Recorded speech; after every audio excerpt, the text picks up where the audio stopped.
ఇంట్లో 5గురు పిల్లలుంటే సందడి సందడిగా ఉంటుంది. ఈ 5గురు పిల్లల్లో ఎవరు ఎక్కువ అల్లరి చేసేవాళ్ళు? అంత అల్లరి లేదండి. కొంచెం ఈయనే అల్లరి. అమ్మ ఇక్కడ ఒకటమ్మా, అల్లరికి హుషారుకి చలాకితనానికి చిలిపితనానికి ఆ తేడా తెలుసుకుని చెప్పమ్మా. అల్లరి అంటే ఇప్పుడు నా ఇమేజ్ ఏమైపోద్ది, అల్లరి అంటే అల్లరుడు అని, నేనేమో చాలా రావుడు మంచి బాలుడు అనేలాగా నా ఇమేజ్ ఇది. నేను అలాగే చెప్తుండేవాడిని. నా ఉద్దేశం అదే. నేనేమో అల్లరి నన్ను అంటే చలాకితనం, అమ్మ అల్లరి అనుకునేది. లేదండి, ఎక్కువ హుషారు కానీ చాలా బాగుండేవాడు అబ్బాయి.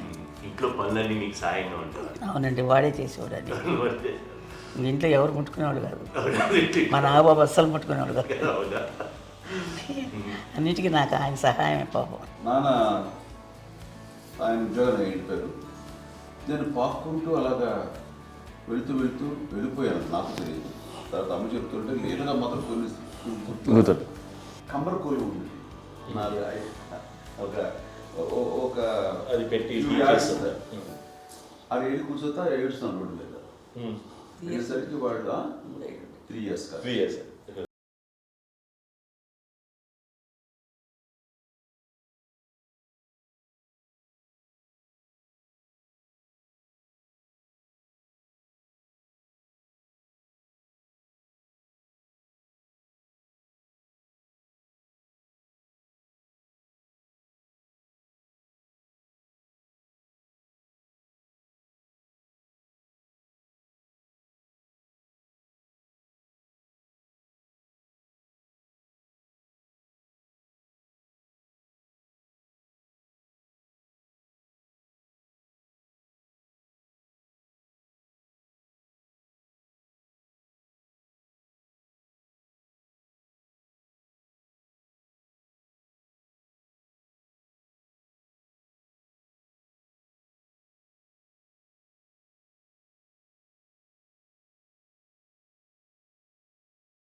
ఇచ్చిన సలహా ఏంటి?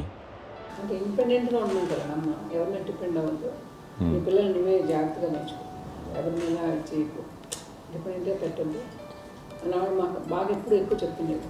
నాకు కొంచెం టఫ్ టైమ్స్లో కూడా ఆమె నీ పాటి నువ్వే ఉండాలి, ఎవరి దగ్గర ఉండదు, ఎవరింట్లో ఉండదు, మా దగ్గర కూడా ఉండదు, నీ ఇద్దరు కిలోమీటర్ నువ్వే ఉండాలి. అది కష్టం కదండి అట్లా చెప్పడం. చెప్పారు, చాలా తక్కువ చెప్పారు. బట్ నాకు అదే ఇచ్చే ధైర్యం. ఇండిపెండెంట్గా అట్లా ఒకరి దగ్గర ఉంటే నీ గౌరవం తగ్గిపోతుంది, ఎక్కడ ఉండదు. అది చాలా నాకు చాలా ఇన్స్పైరింగ్ ఉండేది అమ్మ మాటలు. అది ఇప్పుడు కూడా అది చాలా హ్యాపీగా అనిపిస్తుంది అని చెప్పింది. అంతే కదా, ఇప్పుడు మనకి ఏదైనా రోగాలు వస్తే చేస్తాము, దాన్ని బాధపడుతుంది మనమే. బట్ తగ్గించే వాళ్ళు, కన్సర్న్ చూపించే డాక్టర్స్ ఒట్టుకోలు పిత్తడి కింద ఉండొచ్చు, కానీ పోరాడాల్సింది మనమే. నాకు సార్ కొంచెం ఏదో ఒక డిప్రెస్డ్ ఇదేదో వస్తాయి ఫేస్ ఒకటి, నేనేదో ఇంకా మా అందరి నుంచి నేను సపరేట్ అయిపోయినట్టు ఒక సిచ్యువేషన్ వచ్చినప్పుడు అమ్మ నన్ను పట్టుకుని I'm there for your yes. ఎవరు నువ్వు అన్నా ఎస్ అన్న ఫ్రెండ్స్ కానీ ఎవరైనా సరే ఎప్పుడు కూడా అలోన్గా మటుకు అనుకోకు, నేను ఉన్నాను. ఆవిడ నన్ను పట్టుకొని ఇచ్చిన అఫెక్షన్ లేదా ఫీలింగ్ అసలు బలం అన్నమాట. ఇంకా ఏమన్నా చేయగలను నేను, పర్లేదు లైఫ్లో నాకు ఏదైనా సాధించగలను అన్న ఒక భరోసా తల్లి దగ్గర నుంచి రావడం అనేది నాకు ఎవరు అవసరం లేదనిపించింది. అంత స్ట్రాంగ్గా ఆవిడ support, very strong, very practical. అంత స్ట్రాంగ్ చేసింది నాన్న చెప్పండి. మా పిల్లల విషయంలో మేము కూడా మేబీ అంత స్ట్రాంగ్ కాదేమో, సెన్సిటివ్గా ఉంటాం, కానీ అమ్మ మాటలు చాలా స్ట్రాంగ్గా ఉండి మమ్మల్ని కఠినంగా ఇలాగే ఉండాల్సింది, ఇలా ఉండండి అప్పుడే మీరు నేర్చుకుంటారు. ఇక్కడ అమ్మ పాజిటివ్నెస్ గురించి ఇంకో మాట చెప్పాలి. అంటే తన బిడ్డలకే కాదు, ఈ రోజున మా రెండో పాప శ్రీజ కూడా తనకి లైఫ్ చిన్న చిన్న డిస్టర్బెన్స్ వచ్చింది. ఆ టైంలో కూడా తను ఏముందంటే అప్పుడు నాన్నమ్మ దగ్గరికి వెళ్ళాను, తను ఇచ్చిన భరోసా, తను ఇచ్చిన మాట వెళ్ళలేని ధైర్యం వచ్చింది నాతో. నాన్నమ్మ దగ్గర ఎప్పుడు కూర్చోస్తాడు అప్పుడే పాజిటివ్ ఫీలింగ్ వస్తుందని నాతో షేర్ చేసుకుంటాను. తను మాతో చెప్తుంటే అనిపిస్తుంది కరెక్ట్. అమ్మ ఏం పర్లేదమ్మా, లైఫ్ అంటే ఒకరితోనే అయిపోదు, ఆ ఒక్కడి వల్ల వాళ్ళ ఇన్ఫ్లుయెన్స్ తోటో వాళ్ళు మన మీద నియంత్రించడం కానీ మన బాధల్ని వాళ్ళు చేయడం అవుతాం. జస్ట్ నువ్వు నీ గురించి నీ మనసులో ఏదనిపిస్తే నీ గుడ్ ఫీలింగ్ ఏది వస్తుందో ఆ ఫీలింగ్ ప్రకారం వెళ్ళిపోదు. అంటే ఆ జనరేషన్ పీపుల్ ఎక్స్పెక్ట్ చెయ్యమంటే అలా కాదు, ధైర్యం ఉండి అందరికీ ధైర్యం బాగా నూరుకొస్తారు. ఫాదర్ కూడా, మా నాన్నగారు కూడా అసలు ఎప్పుడు అనేవాళ్ళు, ఎప్పుడు మీరు పెట్టే చెయ్యి మీరు ఎప్పుడు పైన తప్ప తీసుకుని ఎలా ఉండకండి, చేతులు పెట్టకండి అనే అట్లాంటివి చెప్తుండేవాళ్ళు. అందుకని మన ఇండివిజువాలిటీ మాకు బాగా ఎప్పుడు కూడా ఒకళ్ళని అడగడం అని, ఈవెన్ బ్రదర్స్ని అడగాలన్నా కూడా మాకు అది పడిపోయింది మైండ్లో, కొంచెం కష్టంగా ఉంటుంది. సో నాకు అంటే ఆవిడ మా అమ్మ ఏదన్నా కొంచెం డిప్రెస్ అయినా నేను చాలా ఎక్కువ అమ్మకి షేర్ చేసుకుంటే అన్నయ్య కూడా లేడు. అన్నయ్య ఉన్నప్పుడు ఓకే, లేనప్పుడు నేనే ఎక్కువ షేర్ చేసుకున్నాను. బట్ ద బెస్ట్ థింగ్ మా అమ్మ దగ్గర నుంచి హగ్ అండి. ఈరోజు కూడా మా అమ్మని హగ్ చేసుకోకపోతే అంటే అది నాకు మా అందరిలోనూ, అంటే ఆవిడ పెద్ద చదువుకున్న వ్యక్తి కాదు, పెద్దగా బయటికి వెళ్ళి ఎక్స్పోజ్డ్ కాదు, కానీ ఇవాళ అన్నయ్య కానీ విజయ, మాధవి, నేను, కళ్యాణ్ బాబు ఈ రోజుకి టుగెదర్గానే ఉంటాం. మేబీ మాకు కొన్ని విషయాల్లో నాకు మా మాధవ్కి డిఫరెన్స్ ఆఫ్ ఒపీనియన్స్ ఉండొచ్చు, మా చెల్లికి మా అన్నయ్యకి అట్లా ఉండొచ్చు, ఉంటుందండి ఫ్యామిలీ అన్న తర్వాత. కానీ ద ఇన్విజిబుల్ బాండేజ్ మా అమ్మ ఇచ్చింది, ఆ లవ్ అండ్ ఎఫెక్షన్, హగ్, అవన్నీ ఆవిడ నాన్ వెర్బల్ అడ్వైజ్ ఏంటంటే అందరూ అలా కలిసి ఉండాలనేది ఆవిడ నుంచి మేము నేర్చుకోవాలి. అది ఇట్స్ ఇస్ నాట్ వర్డ్లీ, అది నోటి మాట కాదు, అది వెర్బల్గా కాదు, నాన్ వెర్బల్గా చెప్పినటువంటి ఇది.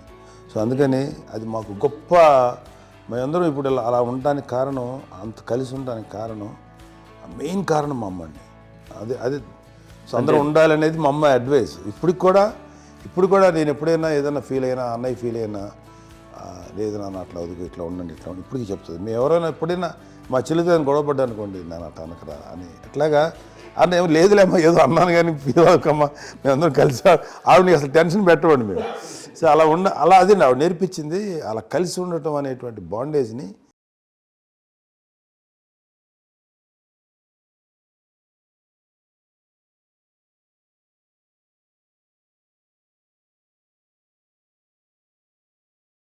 లో చెప్పాలంటే మీ అందరికీ ఆవిడ ఒక వైఫై లాంటిది. Yes, you can say that. Yes ఇంకొక అడ్వైజ్ కట్టండి, అమ్మ విషయంలో నేను గొప్పగా ఫీల్ అయ్యేది, కానీ చాలామంది పెద్దలు రిటైర్ అయిపోయి విశ్రాంతి తీసుకుంటున్నటువంటి పెద్దలందరూ కూడా ఆచరించే విధంగా ఒక విషయాన్ని నేను గమనించాను. ఇప్పుడంటే నా దగ్గర ఉంటుంది కాబట్టి ఉన్నాను. అమ్మ విడిగా ఇంకొక ఇంట్లో ఉండేది 9 సంవత్సరాలు, నాన్నగారు గౌరవం దగ్గర నుంచి ఉండేది. 5 సంవత్సరాలు ఒంటరిగా ఉండి నన్ను బిడ్డలందరూ ఎవరు మానవుని వెళ్ళిపోయారు, నేను ఒంటరి అయిపోయాను అన్న ఫీలింగ్ అమ్మకు ఎప్పుడు ఉండేది కాదు. తర్వాత బిడ్డలు ఆయా వాళ్ళ టైం బట్టి వచ్చి చూసుకుంటూ సరిపోతుంది. అది వారమా, నెలక, 2 నెలక, అసలు ఒకసారి రాలేని పరిస్థితిలో ఉంటుంది 5-6 నెలల పాటు.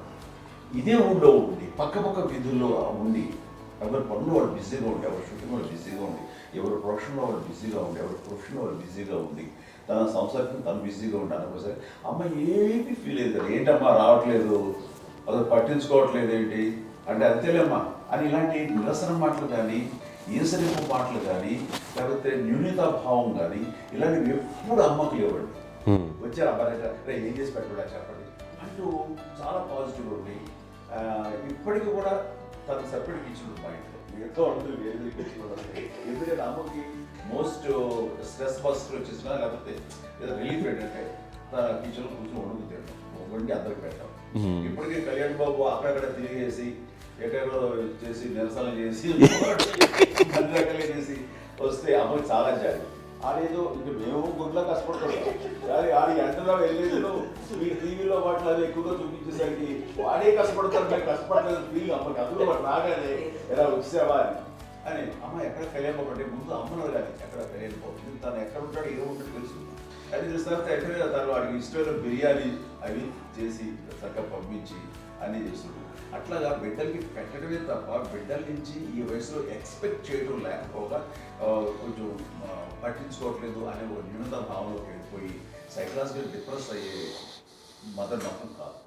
ఆ రకంగా మాకందరికీ భరోసా. మేము కూడా పెద్ద అయినా బిడ్డలు వాళ్ళ ప్రవృత్తి ఉద్యోగరీత్యా వాళ్ళ వృత్తిరీత్యా వాళ్ళు దూరం అయిపోయి మనల్ని చాలా కమ్యూనికేషన్ గ్యాప్ వచ్చినా సరే బిడ్డలు నాకు దూరం అయిపోయి పట్టించుకోవట్లేదు. ఇలాగే చూసావా వెళ్ళి ఎంత ఇదిగా వదిలేవాళ్ళు గురించి ఇప్పుడు ఏమైపోయాను అన్న ఇంత కించెం బాధపడలేదు వాళ్ళకి అంటూ నెగిటివ్ సైడ్ ఆలోచించే విధానం లేనే లేదు. అది మా అందరికి ఎంత కంఫర్టబుల్ అంటే అంత కదా. నేర్చుకోకపోతే మాధవ చూసుకుని మాధవ లేకపోతే నాగబాబు వెళ్తుంటాడు కడియడం వల్ల మా విజయ్ చూసుకుంటున్నది సరే నాకు కళ్యాణ్ బాబు తను చూసుకుంటాడు. ఇట్లా ఎవరో కూడా వెళ్తూ ఉంటాం. అమ్మ మాత్రం అది వెరీ గుడ్ హెల్దీ. నేను చాలా మంది తల్లిదండ్రులు చూశాను, వాళ్ళు చాలా ఇబ్బంది పడుతూ ఉంటారు. పట్టించుకోవట్లేదు మేము అర్థం చేసుకోగలము కానీ వాళ్ళు వస్తే బాగుంటుంది కదా అనేది ఉంటుంది. ఫీల్ అవుతారు. అవును, అలాంటి ఫీల్ ఏం లేదు. పైగా బిడ్డలు వస్తే వాళ్ళకి ఏం చేసి పెట్టాలా అనే ఆలోచన. అది వెరీ హెల్దీ. చాలా మంది ఆచరించాల్సిన గొప్ప విషయం అనుకుంటాను. చిన్నప్పుడు అన్ని ఆనందాలేనా, మర్చిపోలేని దుఃఖాలు కూడా ఏవైనా ఉన్నాయా? అమ్మ చెప్పాలంటే ఓపికకి, గృహిణిగా తన బాధ్యతలు నిర్వర్తించడానికి అండ్ అన్ని రకాలుగా టేకింగ్ కేర్.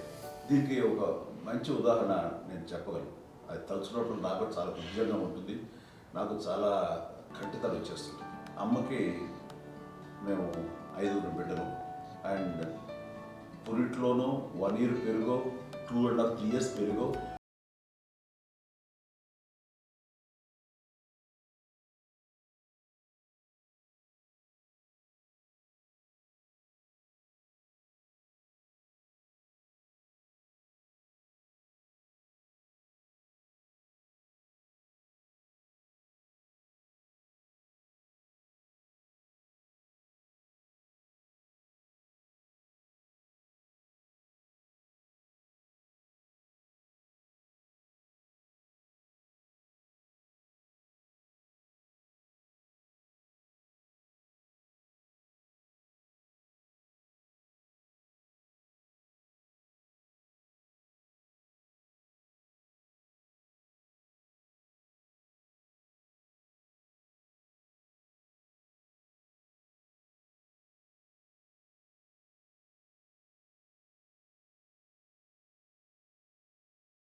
ఆ ఇంట్లో అందరూ వచ్చి చూసేవాళ్ళు, వాళ్ళే హెల్ప్ చేసేవాళ్ళు. ఏం చేయాలో తెలియదు, నెక్స్ట్ రిచువల్స్ ఎలా చేయాలో, కంపకాలు ఎలా చేయాలో తెలియదు. అందరూ చిన్నపిల్లలే.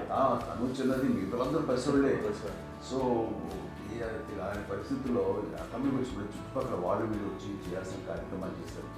ఆ సమయంలో నాకు ఎక్కడో కమ్యూనికేట్ చేసి డిపార్ట్మెంట్ ద్వారా నాన్న వచ్చేసరికి అన్నీ అయిపోయింది. ఇప్పటికీ నాకు ఎందుకంటే మేము ఇలా ఎన్ని పురుషులు ఎన్నుకుంటున్నామంటే ఎలాంటి ఇది లేకుండా జాగ్రత్త అనే ఒక హెచ్చరికలాగా చేస్తూ అండ్ పంపించాలని సపోర్ట్ చేసి అండ్ ఎప్పుడైతే నా మీద నమ్ముకుంటే నేను ఏ నిర్ణయం తీసుకున్నా మరో అది తనకి హాస్పిటల్ పెద్ద ఫోబియా. నేను ఎక్కడికైనా వస్తాను హాస్పిటల్. ఈ మధ్యకాలంలో సరే అమ్మ మోకాల ఆపరేషన్ జరిగింది. అమ్మను వద్ద కుంటుతో బాధపడుతున్నావు, అసలు ఈ రోజున వచ్చిన మెడికల్ అడ్వాన్స్మెంట్ నీకు అసలు ఏ బాధ తెలియకుండా మోకాల ఆపరేషన్ రీప్లేస్ చేస్తారు అని వీళ్ళందరూ చెప్పాలి.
అదే అబద్ధం అండి. అది అన్నయ్య నన్ను గౌరవంగా మాట్లాడుతున్నాడు కానీ అన్నయ్య అవుట్ ఆఫ్ ప్రొటెక్షన్ మాట్లాడుతున్నాడు కానీ అవుట్ ఆఫ్ మాట్లాడుతున్నాడు కానీ అసలు ఎప్పుడు ఏ పని చేయలే.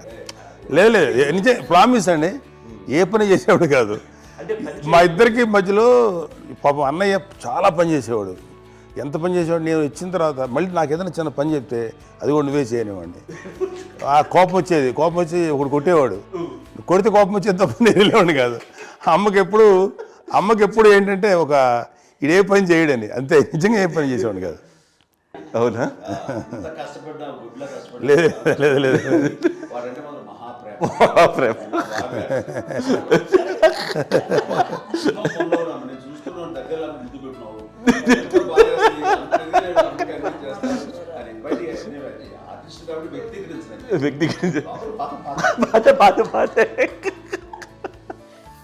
చిన్నది కాబట్టి చివరిది కాబట్టి తనంటే బుద్ధాడి, నేను పెద్దోడు కాబట్టి నేను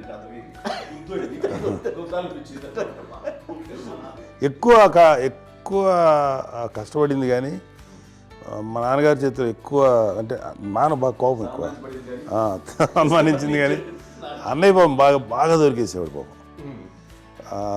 ఒకసారి అంటే మరి మాకే అనిపి ఏంటి ఇంత దారుణంగా ఉంది నాన్న మీద కోపం వచ్చేది నాకు.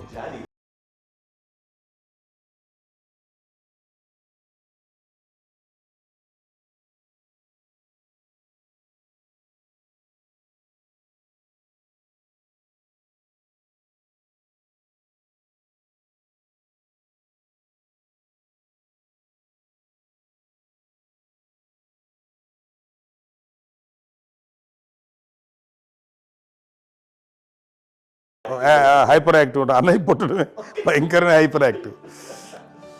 ఒకప్పుడు అమ్మాయిల్ని ఎక్కువగా బయటికి పంపించేవాళ్ళు, అబ్బాయిల మీద కూడా అనేక ఆంక్షలు ఉంటూ ఉండేవి. మీ పిల్లల్ని అలా ఆంక్షల మధ్య పెంచారా, లేకపోతే పూర్తి స్వేచ్ఛనిచ్చారా? అంటే మాకు మా నాన్నగారు కానీ మా అమ్మగారు కానండి మాకన్నా చాలా బ్రాడ్ మైండ్ ఉన్న వ్యక్తులండి. ఎందుకంటే పిల్లలు ఎక్కడన్నా బయటికి వెళ్తే ఇప్పుడు మేమైతే భయపడిపోతాం. మా విజయ్ కానీ మా చిన్న చెల్లి అన్నయ్య నేను అందరం కూడా ఇవాళ ఉన్న పరిస్థితిలో వాళ్ళు ఎప్పుడు భయపడేవాళ్ళు కాదండి. ఎక్కడికి వెళ్తాను వెళ్ళనిచ్చేవాళ్ళు, లేట్ అయినా అసలు ఏమనేవాళ్ళు కాదు.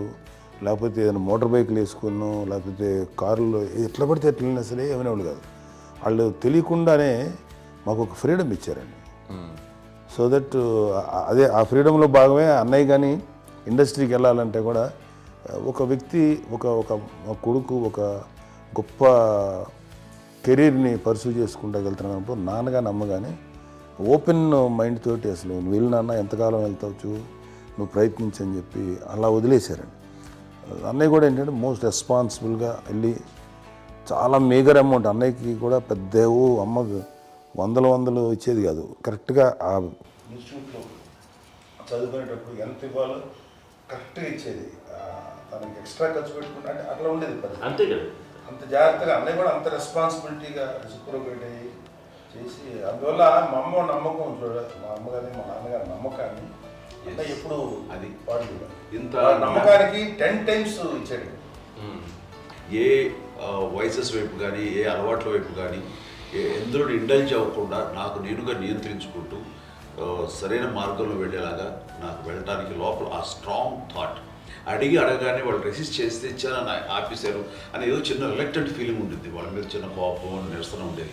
వాళ్ళు అలా లేకపోవడానికి వాళ్ళు వెంటనే అడిగిన వెంటనే జాగ్రత్త అనే నిర్ణయం నీది కానీ జాగ్రత్త అని హెచ్చరిక చేయడంతో నాకు మరింత బాధ్యత తిరిగి గుర్తు తిరిగి నేను నడుచుకుంటూ వెళ్ళాను. కాబట్టి అది నాకు ప్లస్ అయింది వాళ్ళ దగ్గర.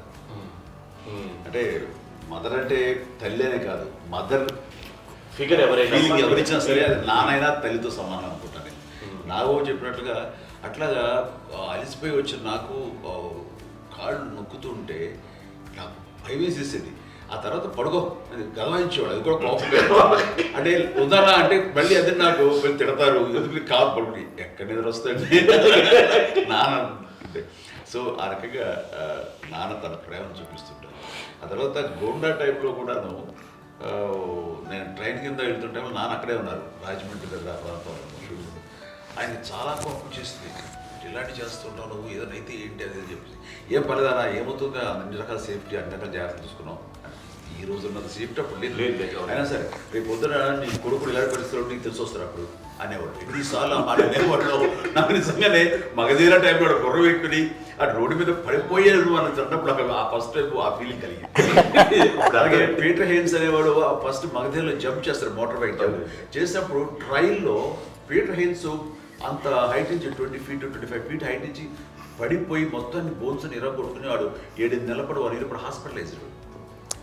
అది వీడైతే ఏమో తలుచుకుని భయం వేసేసేది. అప్పుడు నాన్న గుర్తుకొచ్చేవాడు, ఓహో వాళ్ళ టెన్షన్ ఇంతే లేదు, మనకి మన కొడుకు వస్తే తెలియదు ఈ మాట నాన్న ఎప్పుడు అన్నారని అనిపిస్తుంది. Sweet memories. అత్త కోడళ్ళ మధ్య అనుబంధం ఎలా ఉంటుంది? సురేఖ్ గారితో మీకున్న అనుబంధం గురించి చెప్తారా? మాకండి కోడలు కాదు, నా కూతురండి. అంత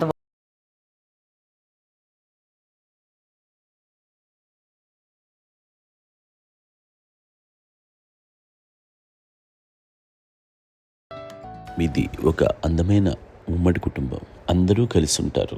ఇంత ఆనందంగా ఉండడానికి కారణం ఏంటి? దీనికి పునాది ఎవరే వేశారు? మా నాన్నగారి క్వాలిటీ నేను ఎగ్జాంపుల్ చెప్పగలను. అమ్మ వాళ్ళ ఇంట్లో పెద్దది, వాళ్ళ నాన్నగారు అంటే మా తాతయ్య గారు ప్రొహిబిషన్ డిపార్ట్మెంట్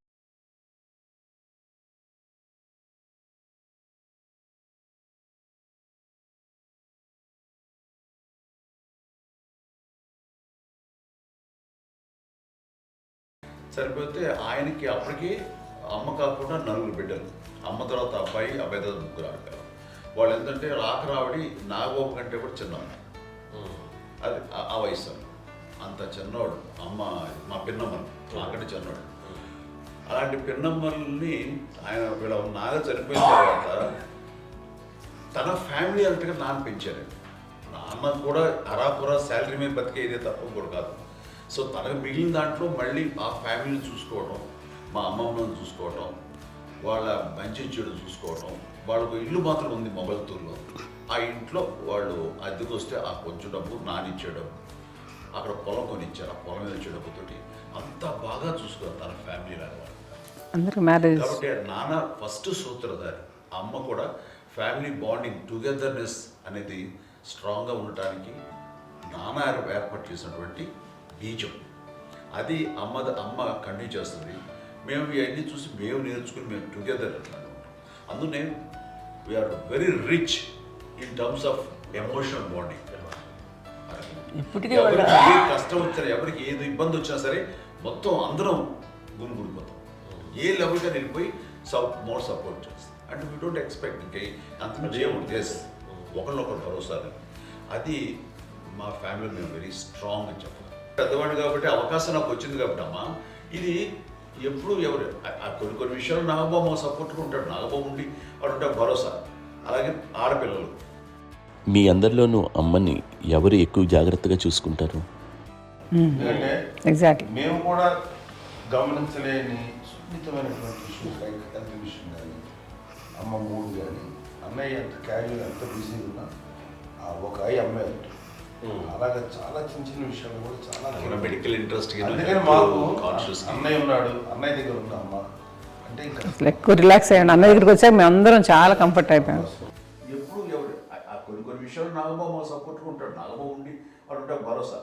అలాగే ఆడపిల్లలు ఇట్లా ఒకళ్ళొకరు కాంప్లిమెంటింగ్ టు ఈచ్ అదర్ అండి. అది ఒక్కరు కాదండి, అది వాళ్ళు ఆమె చూపించే ప్రేమగా నేను చెప్పగలను. కానీ బట్ దీని అందరూ సూత్రధారి నాన్న తర్వాత అది అమ్మ మెయింటైన్ చేస్తుంది. ఇప్పుడు అమ్మ నా ఇంట్లో ఉంది అంటే మనవాళ్ళు వస్తారు, మనవాళ్ళు వస్తారు, ఆడబిడ్డలు వస్తారు, వీళ్ళ బిడ్డలు వస్తారు, ఇల్లు ఎప్పుడు కలకలాడతారు అమ్మ. అది మేమందరం ఆచరిస్తుంటాం పండగలకి, పబ్బాలకి. అది నిన్న మొన్న నాగబాబు వచ్చి చాలాసేపు కూర్చున్నాడు. నేను ఇంట్లో లేకపోయినా వచ్చి నాగబాబు కూర్చొని టైం స్పెండ్ చేసి వెళ్ళిపోతుంటాడు. అలాగే చెల్లెలు ఇద్దరు ఆల్మోస్ట్ ఎవ్రీడే మాత వస్తుంటుంది, తను కూడా వస్తుంది. నిన్న సాయంత్రం కూడా వచ్చి ఉంటుంది. అమ్మా మధ్యాహ్నం వచ్చి కదా వచ్చి ఇక్కడే భోజనం చేసుకుని అలా ఉంటుందండి. ఈ తరం వాళ్ళకి మీరు ఇచ్చే సలహా ఏంటి?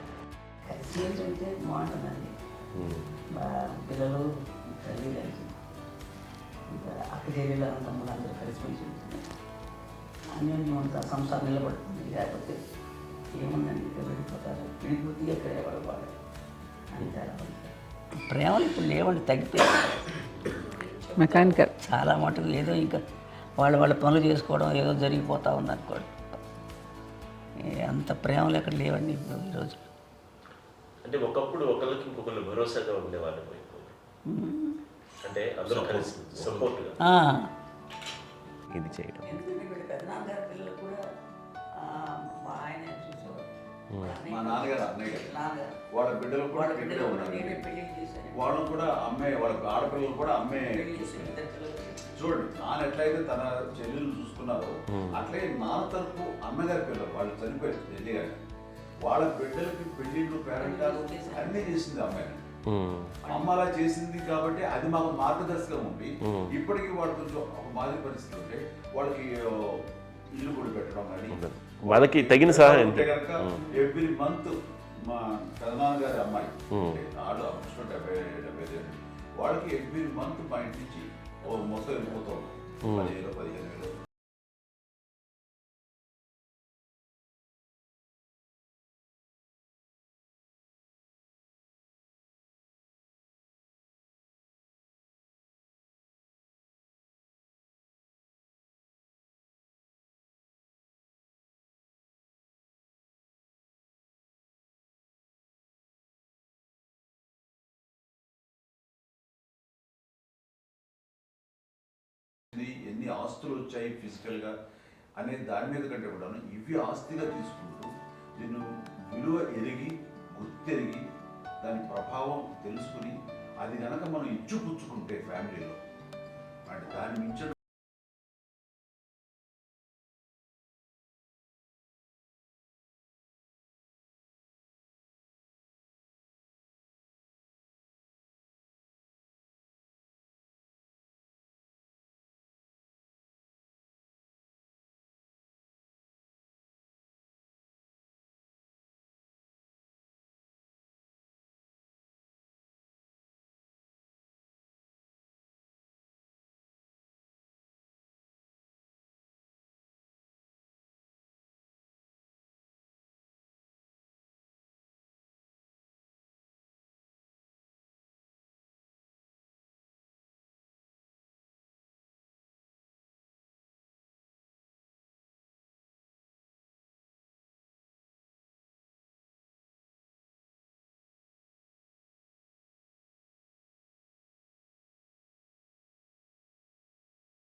మా చెల్లెలు కూడా వస్తుందని అనుకోవట్లేదు, సూర్య కూడా ఉంటుందని నేను అనుకోవటం లేదు.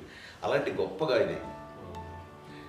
అండ్ ఆ రకంగా షీఈ్ వెరీ చాలా గొప్ప జన్మ.